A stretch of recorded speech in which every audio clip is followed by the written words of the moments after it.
तो मिर्जापुर सीजन 3 की शुरुआत होती है मुन्ना भैया के अंतिम संस्कार से। तो मुन्ना भैया का अंतिम संस्कार में कोई भी बड़ा आदमी नहीं आया होता। यहाँ पर सिर्फ और सिर्फ माधुरी भाभी ही होती है। उन्हें यह देखकर काफी ज्यादा दुख हो रहा होता है, लेकिन चीफ मिनिस्टर होने के नाते वह पब्लिक से कहती है कि वह आज विधवा हुई है और उसके पिता भी नहीं है, लेकिन फिर भी वो इस प्रदेश को काफी अच्छे से चलाएंगे। साथ ही उन्हें कालीन भैया के बारे में भी मालूम नहीं है, क्योंकि उनकी डेड बॉडी भी नहीं मिली है। लेकिन सभी लोगों का मानना है कि कालीन भैया मारे जा चुके हैं।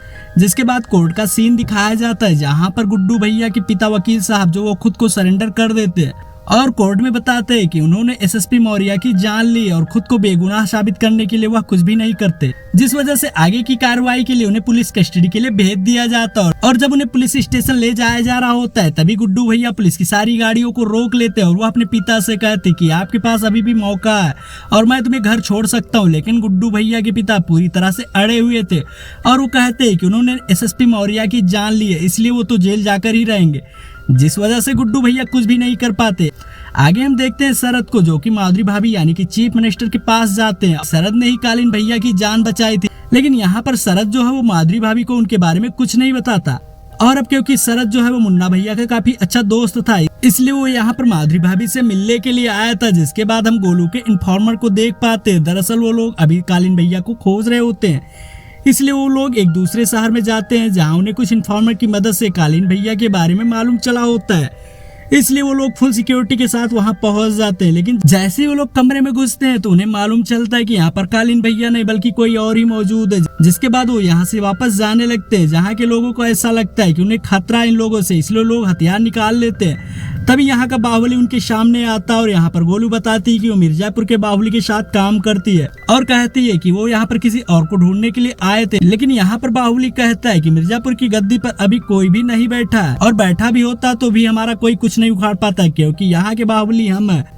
जिसके बाद वो उनके इन्फॉर्मर को सामने लाते हैं और सभी के सामने बेरहमी से उसका गला काट कर यहीं पर उसकी जान ले लेते हैं। जिसके बाद वो गोलू से कहते हैं कि तुम औरत हो, इसलिए हम तुम्हें छोड़ दे रहे हैं, वरना तुम भी यहाँ से बचकर नहीं जा पाती। अब गुड्डू भैया जो वो अपने घर पर पहुँचते हैं, जहाँ पर वो अपनी माँ को बताते हैं कि पिताजी वापस आने के लिए नहीं मान रहे, इसलिए गुड्डू भैया चाहते कि डिम्पी और उसकी माँ जो है वो उनके साथ रहे, लेकिन उनकी माँ भी मना कर देती है।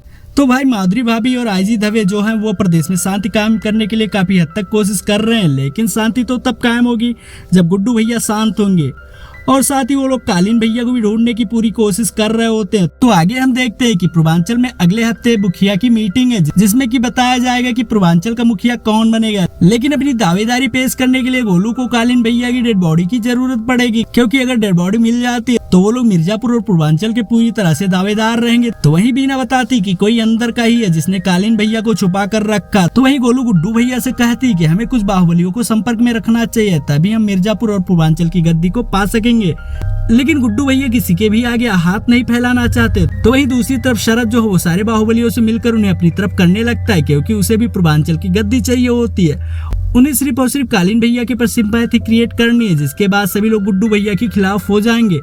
तो अब गुड्डू भैया का पैर जो है वो पूरी तरह से ठीक हो गया था। तो ही हमें पता चलता है कि आज ही पूर्वांचल की मुखिया की मीटिंग होने वाली है, जिसके लिए सिर्फ और सिर्फ एक ही आदमी यहाँ से जा सकता है। तो यहाँ से गुड्डू भैया जाने वाले होते हैं और उन्हें मालूम है कि उनके खिलाफ कोई भी नहीं जा सकता। हालांकि उन्हें मिर्जापुर की गद्दी अभी तक मिली नहीं थी और इसी के बारे में आज रात बात होने वाली थी। जिसके बाद सारे शहरों के बाहुबली मिलकर प्रयागराज पहुंचते हैं, जहाँ पर की आज मीटिंग होने वाली है सारे बाहुबलियों की। सारे बाहुबली आ जाते हैं और मीटिंग भी शुरू हो जाती है, जहाँ पे बहुत सारे बाहुबलियों का मानना होता है कि यह मिर्जापुर की गद्दी जो है वो सिर्फ और सिर्फ गुड्डू भैया के नाम होनी चाहिए। लेकिन शरद शुक्ला का मानना यह है कि जो गुड्डू भैया वो इस गद्दी के लायक नहीं है, इसलिए मिर्जापुर की गद्दी जो है वो जौनपुर को सौंप देना चाहिए। तब गुड्डू भैया कहते हैं कि तुम्हें जौनपुर की गद्दी जो है वो भीख में मिली थी, इसलिए तुम मिर्जापुर की गद्दी भी भीख में ही चाहते हो। जिसके बाद इन दोनों के बीच बहस होने लगती है, जिस वजह से उनके बीच में झड़प हो जाती है। तब पूर्वांचल के मुखिया के रूप में निर्णय लिया जाता है कि अगले दशहरे तक वो डिसाइड करेंगे कि मिर्जापुर की गद्दी पर कौन बैठेगा, लेकिन तब तक कोई भी खून खराबा नहीं करेगा। तो यहाँ पर गुड्डू भैया को एक बात समझ में नहीं आ रही होती है कि आखिर शरद शुक्ला जो है किसके दम पर उचक रहा है। गुड्डू भैया को ऐसा लग रहा होता है कि इसके पीछे कोई ना कोई जरूर ही बड़ी पावर है। लेकिन यहाँ पर जो गोलू है वो गुड्डू भैया से कहती कि इसके पीछे जरूर कालीन भैया का हाथ है, तभी वो इतना उचक रहा है। जिसके बाद शरद जो है अपने अड्डे पर पहुंचता है, जहाँ पर कि उसने कालीन भैया को रखा होता है और ये जगह होती है शिवान। और यहीं पर हम त्यागी जी के बड़े बेटे को देख पाते हैं, जबकि वो असल में छोटा बेटा होता है। और यहाँ पर हमें यह बात भी मालूम चलती है कि दरअसल में कालीन भैया जो है वो कोमा में है और वो कोई रिस्क लेंगे तभी उनका इलाज हो सकता है। तो शरद कहता है कि तुम रिस्क लो, क्योंकि अगर कालीन भैया कोमा से बाहर नहीं आए तो उनके जीने का कोई फायदा शरद को नहीं होगा।